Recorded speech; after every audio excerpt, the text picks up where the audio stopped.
Anglický herec Julian Glover si počas svojej bohatej hereckej kariéry stvárnil množstvo významných postav. Ikonická je jeho rola hlavného zaporáka Waltera Donovana vo filme Indiana Jones a Posledná krížová výprava. Vo filme Star Wars Imperium vracia úder si zahral generála Maximiliana Versa. V Jamesovi Bondovi Len pre tvoje oči hral po boku herca Rogera Moora, zaporáka Aristotela Christotosa. Zahral si aj kráľa Triopasa vo filme Troja.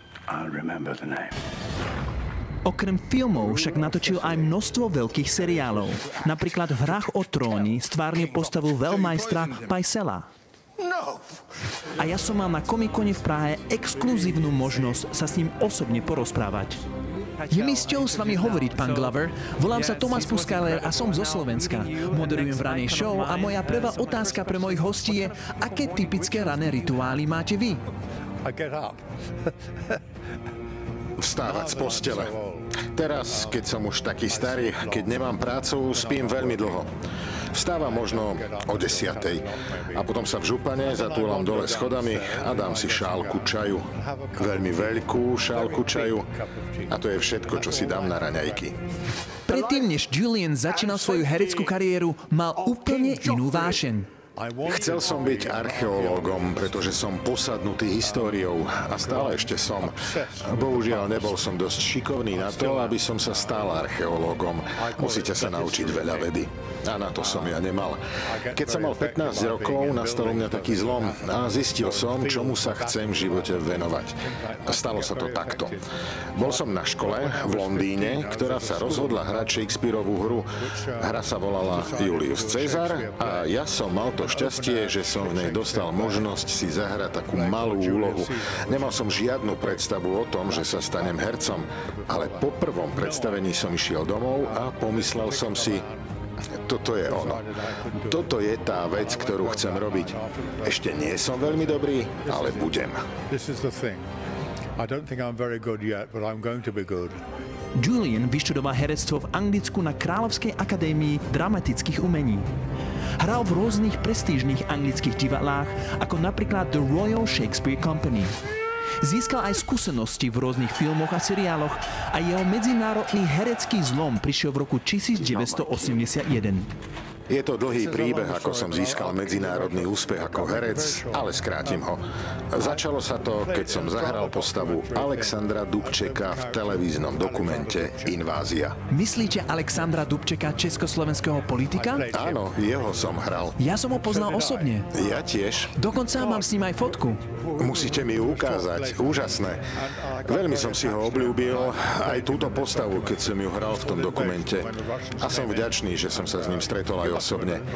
Myslím, že Alexander Dubček bol jeden z dobrých ľudí 20. storočia a bol to fantastický človek. Fantastický človek. V tom čase producenti Jamesa Bonda, pán Albert Broccoli s manželkou boli v Anglicku a videli tento dokumentárny film s Alexandrom Dubčekom. Jeho manželka mu vtedy povedala, že toto je to, čo chceme, aby takto vyzeral náš nový zloduch vo filme James Bond, Len pre tvoje oči. Je taký milý. Je to taký dobrák a uveríte mu všetko, čo hovorí, až kým nezistíte, že to naozaj nie je dobrák. No a vďaka tomu som prenikol do veľkých medzinárodných filmov ako James Bond.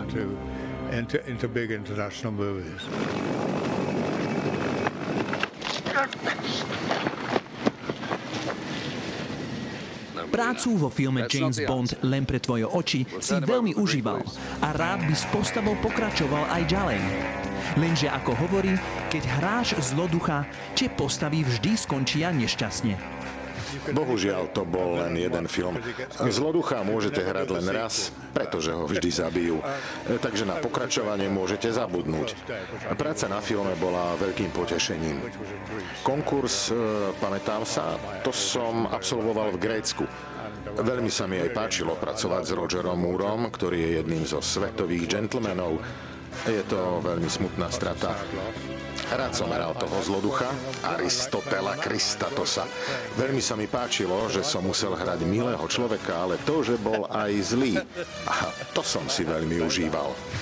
Vo filme Star Wars Impérium vracia úder si Julian zahral menšiu postavu, ale dôležitú postavu generála Maximiliana Versa, aby vysvetlil, že túto postavu získal vďaka šťastiu. Výkonný producent Hviezdnych vojen bol mojím susedom, kde som býval a boli sme veľmi dobrí priatelia.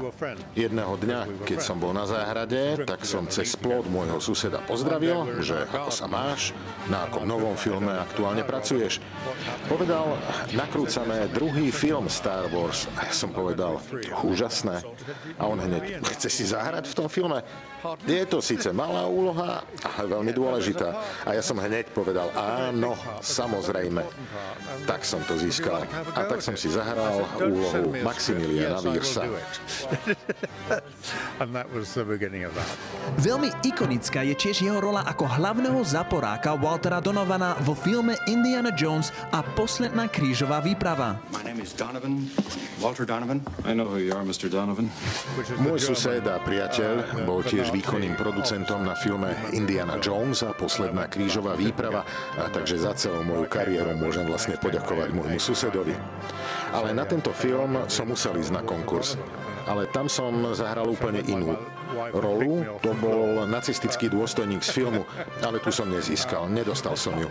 Dostal som však úlohu hlavného záporáka, Waltera Donovana z filmu.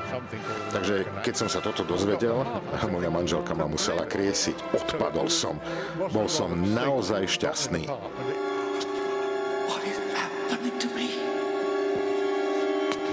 Okrem filmov však Julian natočil aj veľa veľkých seriálov. Napríklad v seriáli Hry o tróny, kde stvárnil postavu veľmajstra Pycella. To bola aj veľká dávka šťastia, že som vôbec hral túto úlohu. Ľudia z branže už vedeli, že som v minulosti hral veľmi pochybné postavy, takže ako herec som už tým bol známy. Ale pre seriál Hry o tróny každý jeden herec v Anglicku sa zúčastnil konkurzu, takže aj ja. Každý v ňom chcel hrať. To je jeden z dôvodov, prečo bol taký úspešný. V seriáli hralo toľko skvelých anglických hercov, ale aj skvelí americkí herci. To, že som dostal úlohu veľmajstra, bolo aj trochu šťastie, pretože jeden z hercov, ktorý dostal túto úlohu, ochorel. A ja som bol na zozname náhradníkov a vybrali ma. Našťastie herec, ktorý mal hrať moju úlohu, sa uzdravil a ponúkli mu inú. Takže som sa ja potom cítil oveľa lepšie. Aká je najlepšia rada? Ako vám kedy niekto dal počas kariéry? Moja rada pre každého, kto sa chce stať hercom, znie: ak si myslíte, že môžete robiť čokoľvek iné ako stolára, pekára, scénografa alebo spisovateľa, robte to. Pretože ako herec je to ťažký biznis a veľakrát vám povedia nie. Čo spôsobuje, že sa cítite veľmi malý. Je to ťažké povolanie a musíte to naozaj chcieť robiť. Musíte to cítiť hlboko v duši, že toto je tá vec, pre ktorú ste sa narodili, a jednoducho do toho ísť a potom uvidíte, čo vám to prinesie. Ďakujem vám za skvelý rozhovor a na Slovensku, keď sa lúčime, hovoríme dovidenia. Dovidenia. Dovidenia. Ďakujem veľmi pekne. Môžem sa aj s vami odfotiť? Samozrejme.